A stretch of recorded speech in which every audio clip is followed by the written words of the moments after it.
Looking at our circle theorems, and the first one is that the angle at the centre is twice that at the circumference.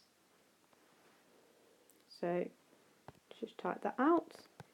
Angle at the centre is twice that at the circumference. Now it doesn't always look like an arrowhead.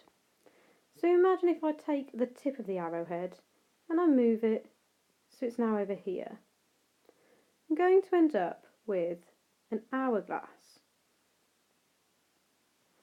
Now the hourglass has 3 points on the circumference and 1 on the centre, but it's still that the angle at the centre is twice that at the circumference.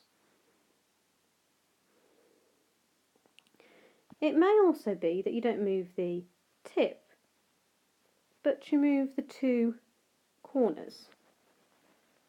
So if I move them over both round,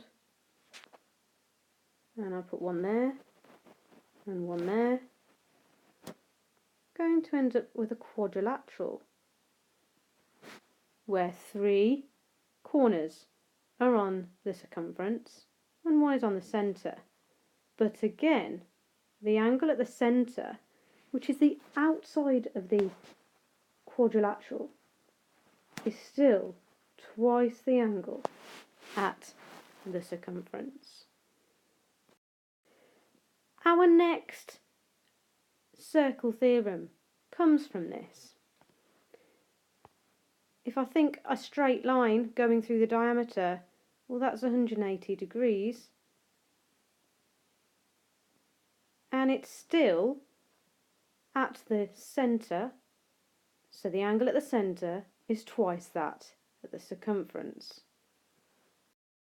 So this one is that the angle subtended from a diameter is 90 degrees, and I always remember this as the angle in the semicircle.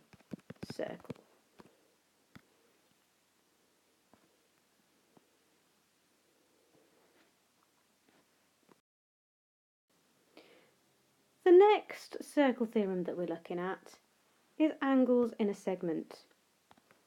Angles in the same segment are equal.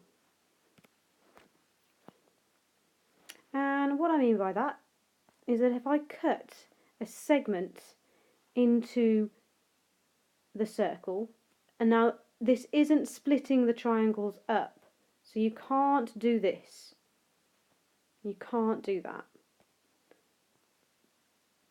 Either these 2 angles here or these 2 angles here, they're the same. So the red angles are the same and the blue angles are the same.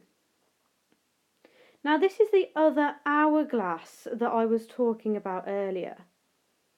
Now this hourglass is when all 4 corners are on the circumference. The hourglass previously was when only 3 corners are on the circumference.